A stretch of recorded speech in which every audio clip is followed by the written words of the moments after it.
So my project is about camouflage and taxidermy in architecture, specifically in Warsaw and Jerusalem.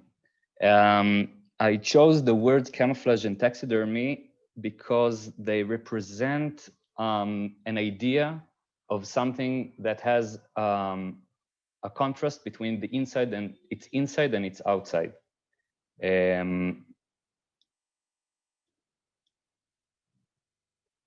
Sorry. So what I was studying is how architecture manipulates the narrative of the culture where it was built. And I found three methods of manipulating: promotion, concealment, and exposure. And I'll show you examples of the three of them. So that's an image from Jerusalem, and you can see like where the narrative promotion is happening, right? Because the building is it has a layer of Jerusalem stone on top of it, but where the economical incentive stops, that's where the narrative promotion stops. So where there will be a building in the future, or where the law doesn't require whoever built this building to put Jerusalem stone, that's where the narrative just stops. And you see that it's actually a very modern building and not old at all, and definitely not like an original Jerusalem stone building. In general, where the economic incentive stops, that's where the narrative stops. And I'll show you a few more examples of that.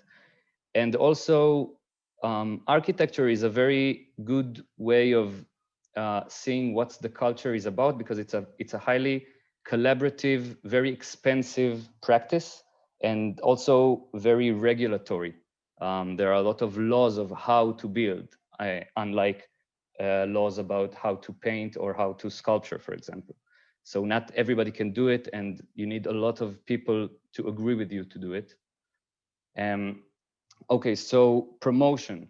Promotion is the idea of promoting an idea. That's like on the left side, you can see traditional war paint and war garment of a Kenyan tribe. And on the right, you can see obviously taxidermy, which is, taxidermy, unlike camouflage, which we'll touch on later. Taxidermy is not the practice of concealing, I don't know, like a plastic figurine, right? It's the act of promoting an idea that, when you look closely or look inside, is not really there. Sorry. The second is concealment. That's the idea of trying to hide something, trying to hide maybe like, okay, so it's like hiding the truth, but I really try not to look at it as right and wrong or truth and a lie, but more of like incentives, right? What's the incentive? What the people who build this building or whatever, what are they trying to do? So that's the difference between promoting and concealment, or camouflage and taxidermy. And the last one is exposure. And that's trying to expose something that's already there. Okay, so it's not like promoting. And the idea from, by the way, those three slides you just saw are examples of promoting, concealment, and exposure from the animal kingdom, and like just to understand what I'm talking about. We'll get to the buildings in a bit. So exposure, a bit like a facial expression, for example, is something that is very, very difficult to lie about. And it's like our body's way to show something that's concealed usually. And also we can see it in architecture in just a minute. So examples of promotion in Jerusalem. So on the right side, you can see the same building you saw in the beginning, and how in Jerusalem you have you have a municipality law that dates back to the British mandate that was here before 48, from the end of World War I and up until 48. And their idea was to just keep the city, the city looks the same. So new buildings had to have Jerusalem stone on the outside, but when Israel, like after 48, when Israel was founded, the law was canceled because they needed to build a lot of buildings very fast. And then in the 60s, it came back because, and that's my way of looking at it, because it was very important to show that Jerusalem is a very unified city. It was a time where half of Jerusalem was under Jordan rule. And for the Israelis, it was very important to kind of say it's one city, undividable, and so it looks the same everywhere. So that's like the narrative that was promoted. On the left side, you can see a church that was built in 1930, between 27 and 30, by the British mandate. And it looks, they built it on purpose with a stone that gets this kind of black, I don't know how to call it in English, I have to say, but it's like black plants. So it makes it look a lot older than it is.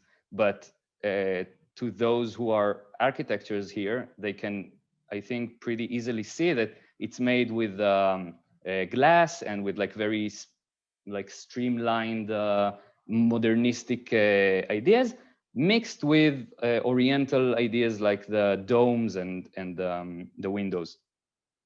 So that's another like promoting an idea, especially for religious people. It's very like not religious, like for religion. It's very important to promote ideas in architecture. In Warsaw, you can see on the left side the Palace of Culture and Science, which is just a huge idea promotion, like Soviet idea promotion. It was built in the 60s after the Soviet occupation of Poland. And on the right side, you can see buildings in Muranów, in the neighborhood in Warsaw that used to be the Jewish ghetto during World War II. And after the war, it was demolished completely. And after the war, it was rebuilt in the same architecture genre that it was before. But then plastered on top of it, like it didn't coincide with the Soviet idea of architecture, and so it was covered with plaster, like with a different architecture genre.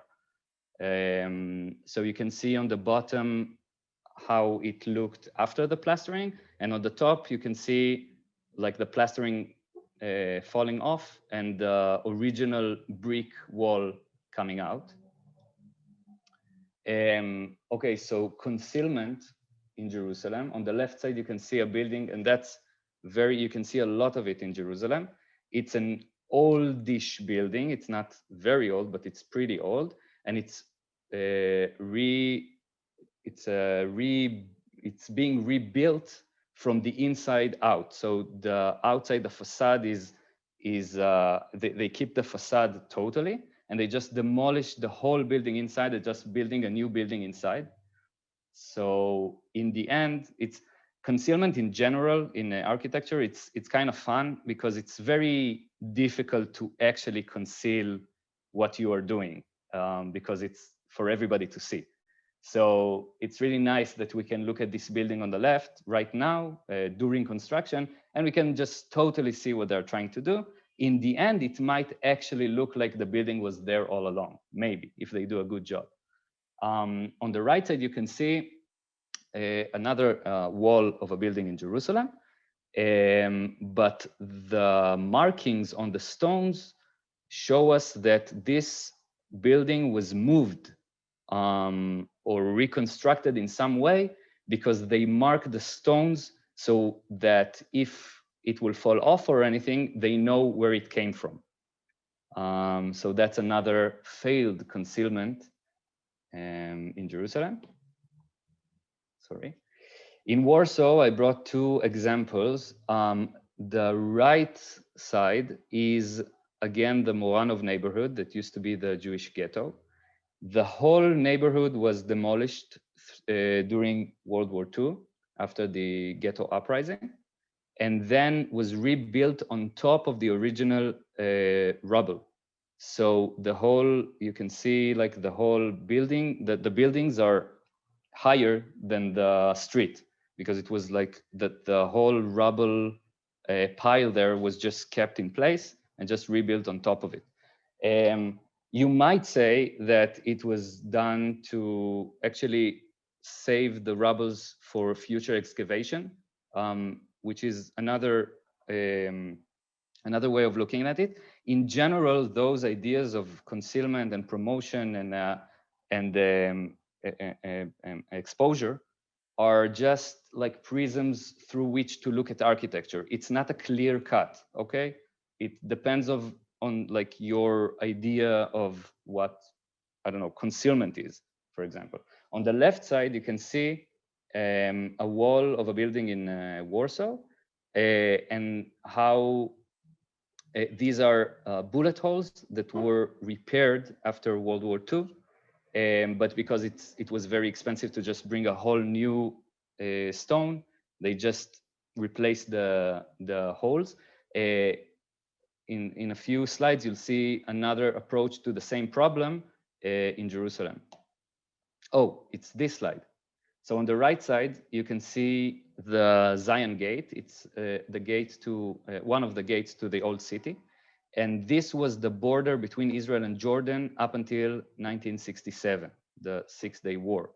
And these are, again, bullet holes that were kept on purpose and not reconstructed to, like, as a historical reminder.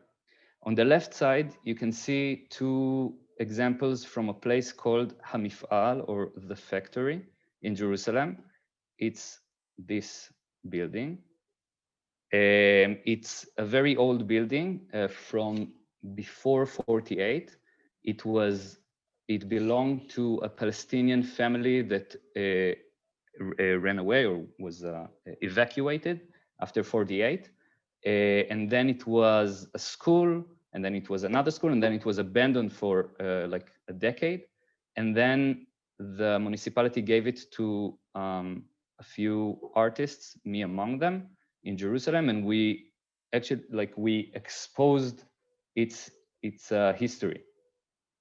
And so these, on the left, you can see two examples of what we did there. The bottom one is a piece by an artist called Yuval Yairi. He actually exposed the original stone wall behind the plaster, very, very beautifully, if I might add.